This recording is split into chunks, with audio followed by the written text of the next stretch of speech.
국정감사 첫날 제가 이런 내용의 질의를 했었습니다.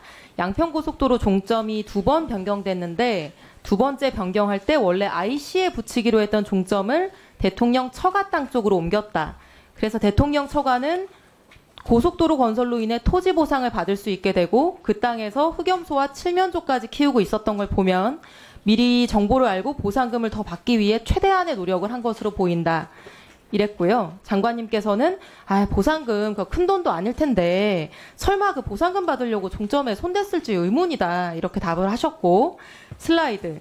같은 날 여당 의원님 질의에 답하시면서는 정확한 것은 아니지만 현재의 노선을 기준으로 하면 처가 땅과 고속도로가 아주 근소하게 안 겹치는 것으로 확인했다. 그래서 당연히 보상 대상도 아니다. 이렇게 답변을 하셨습니다. 네, 의원님 질의 이후에 질의하셨을 때는 제가 이 내용을 충분히 정확하게 인지를 못했었고요. 질의 이후에 확인을 하니까 아마 따로 설명드렸을 것 같은데 이런 내용입니다. 예. 제가 지금부터 첫 번째, 대안 노선으로 추진될 경우에 처가 땅이 보상 대상이 된다는 거. 두 번째, 대통령의 처갓집 식구분들이 크던 작던 토지 보상금에는 늘 진심이신 분들이기 때문에 이번에도 그랬을 거라는 점, 이 두 가지를 증명해 보이겠습니다.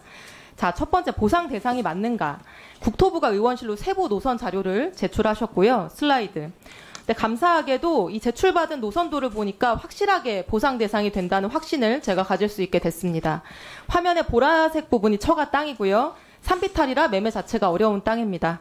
빨간색 두 줄로 표시된 선이 대안 노선인데요. 국토부가 이제 저 그림을 가져와서 처가 땅과 미세하게 비껴간다 이렇게 설명을 했습니다. 다음 슬라이드. 더 정확하게 볼 수 있도록 제출받은 노선도를 그대로 위성지도에 옮겼습니다. 좌표를 정확하게 유지하면서 대입했고요. 자, 빨간색 대안 노선이 하얀색 선과 교차하는 것이 보이실까요? 하얀색과 빨간색이 교차하는 부분 보이시죠? 네. 이 하얀색 선은 대통령 처가 땅을 위해 만들어져 있었던 기존의 진출입 도로입니다. 이 도로가 없으면 이 땅은 완전히 맹지가 되고요. 다음 슬라이드. 실제 사진으로 보여드리면은 저 빨간색 부분이 종점으로 연결되는 거고요. 당연히 바로 밑에 있는 작은 도로는 폐쇄되겠죠. 제가 국토부 실무진과 도로공사 실무진에 확인했을 때도 대안노선 신설되면 이 진출입로는 폐쇄될 것이다. 이런 답변을 받았습니다. 장관님, 이렇게 되면 다음에는 어떤 일이 발생하나요? 뭐 맹지라서 보상을 받는다 이런 말씀을 하실 의도이신 것 같은데요. 제가 알려드릴게요. 예, 슬라이드. 그리고, 예. 네, 일단 한번 보셔요. 토지보상법 74조. 일부가 수용됨으로 인해 종래의 목적으로 사용하는 것이 곤란해진 토지는 소유자가 매수 청구할 수 있다. 시행령 39조 1항 3호. 공익사업 시행으로 교통이 두절되어 사용이나 경작이 불가능해지면 매수 청구할 수 있다. 이렇게 되어 있고요. 이 도로 없어지면 맹지가 되는 처가 땅은 당연히 토지 수용을 청구할 수 있게 됩니다. 교통이 두절되니까요. 당연히 보상 대상이죠. 존경하는 이소영 의원님, 아까 질의 중에 제가 참 장관으로 답변 말씀드린 게 어려운데 진심이고 이런 말씀하신 건 상당히 장관님, 좀 거북한 질의시고, 그리고 충분히 토지 보상을 하면 이렇게 되면 만약에 그 땅이 맹지가 된다면 대체 도로를 만드는 건 하는 또 포함이 장관님은 됩니다. 답변 시간이 많으시잖아요. 네네. 중간에 방해하지 말아주세요. 예. 자, 슬라이드. 도로공사에 확인해 보니까 고속도로 건설로 인해서 기존 도로가 폐쇄되고 잔여지 보상을 받은 사례가 6년 동안만 190건이고요. 다음 슬라이드. 대통령 처가는 이 부근에 확인된 것만 7,240평을 가지고 있습니다. 더 있을 가능성도 있고요. 중요한 것은 이 땅들이 토지 보상으로이 아니면 매매하기가 어려운 땅이라는 것입니다.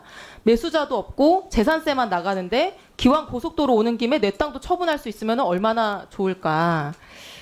그래서 보상을 노리고 종점을 여기로 붙였다는 거에 증거는 지난번에 보여드린 흑염소와 칠면조인데요. 다음 슬라이드. 이번에 가보니까 여기서 양봉도 하고 있었습니다. 사진에 보이는 게 양봉통이고요. 흑염소, 칠면조, 꿀벌 이 세 가지 동물의 공통점이 뭔지 아십니까? 셋 다 토지보상법 시행규칙 별표 3에 보상 대상으로 규정되어 있는 것들이라는 것입니다. 저는 이게 충분히 증거가 된다고 생각을 하고요. 다음으로 보상금 몇 푼 받으려고 과연 이런 일을 했을 것이냐 이런 부분인데요.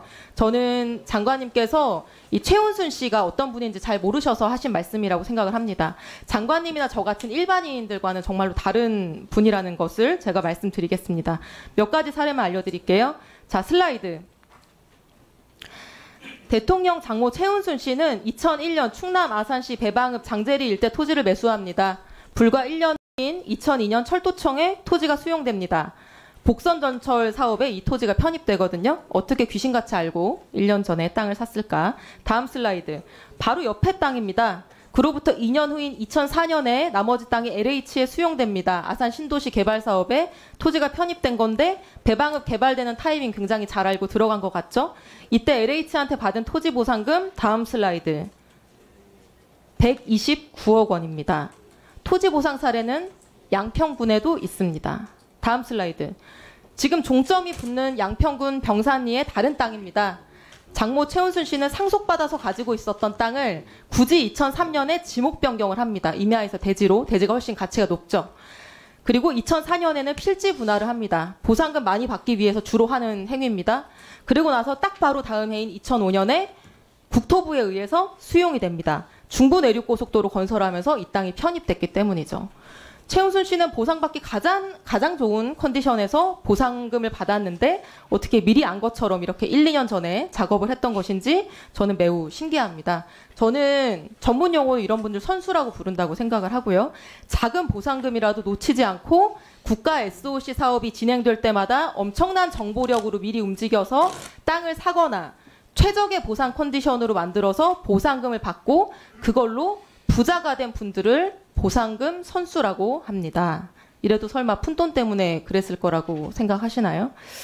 예, 장관님 아직 30초 예, 남았는데 장모 최은순 씨는 과거에 국세청이 발표한 부동산 투기자 명단에도 이름을 올린 적이 있는 분이고 제가 앞서서 말씀드린 내용은 LH 도로공사 철도공단에 확인하시면 바로 알 수 있는 팩트입니다. 이런 분들이 지금 대한민국 최고 권력자의 가족이 되셨고요. 아시다시피 지방군청 공무원 인맥까지 동원해서 최대한의 이익을 취하던 분들인데 어마무시한 대통령 사위 권력을 이용 안 했을 것 같습니까? 정말 냉정하게 생각해 보시고. 네, 종려는 이소영 의원님 지적 사항에 대해서 제가 말씀을 드리겠습니다. 아까 제가 거론하신 분은 좀 개인적으로 모르시는 분이지만 적어도 제가 30년, 40년 근무한 이 국토교통부 공무원들이 이런 외압의 노선을 바꾸고 해주지 않았을 거라고 저는 확신을 믿고 있고요. 만약에 그런 일이 있었으면 지난해 전국을 떠들썩게 했던 양평 사건, 길 가는 애도 다른 양평에 뜨거울 때 누군가가 나와서 뭘 이야기를 했을 텐데 그런 기록이 없지 않습니까? 다만 우리 종년 이소영 의원님께서는 하실 수 있는 상상력 또는 추론을 하시는 것일 뿐이지 객관적인 증거가 없다. 그리고 이거는 우리 누누이 발생했지만 우리가 도로공사를 할 때 설계하는 업체가 대안 노선을 찾도록 우리가 정해져 있는 이 과업지서에 이미 교과서처럼 들어가 있습니다. 그리고 예타제도가 29년인가 09년인가 생겼는데 그 예타제도 이후에 총 24건의 사업에 대해서 노선 재검토가 설계 과정이 이루어져 가지고 그중에 무려 24건 중에 14건이 노선이 변경이 됐고요.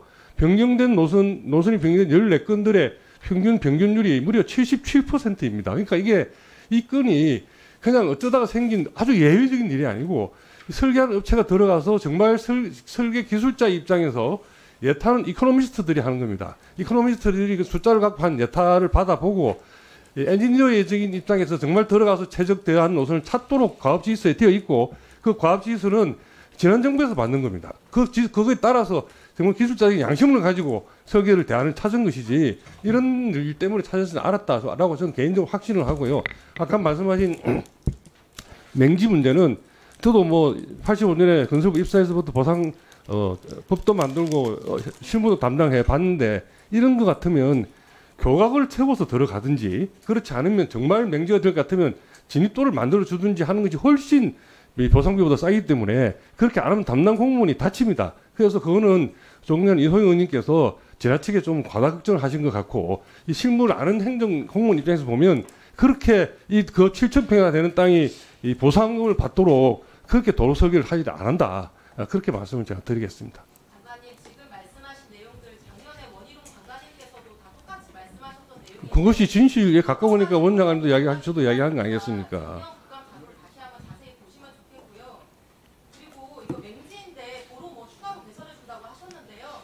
제가 그걸 대신해 저도 좀 해고 싶어요. 여기 무슨 도로를 만듭니까? 도각으로 연결하면 그 밑에 있는 땅에 어떻게 그 도로를 만들 수가 있겠어요? 구조적으로 안 되는 것인데 객관적인 증거가 없다고 계속 말씀하시는데 명태규 씨처럼 무슨 텔레그램 캡처라도 있으면 참 좋겠는데요. 녹취록이랑 텔레그램 캡처 없다고 해서 없는 사실 녹취록 텔레그램 캡처 외에 모든 증거가 지금 나고 모든 정황이 떼어 맞춰지는데 자, 의원님 말씀대로 정황을 의원님. 끼워 맞추신 거 아닙니까? 알겠습니다. 이래가지고. 의원님, 예, 이제 저 종료해 주시고요. 예, 수고하셨고 저 장관님 그 네. 자꾸 뭐 지난 정부에서 과업지에서 내려갔다고 그러는데 그거 한번 잘 일정을 한번 보세요.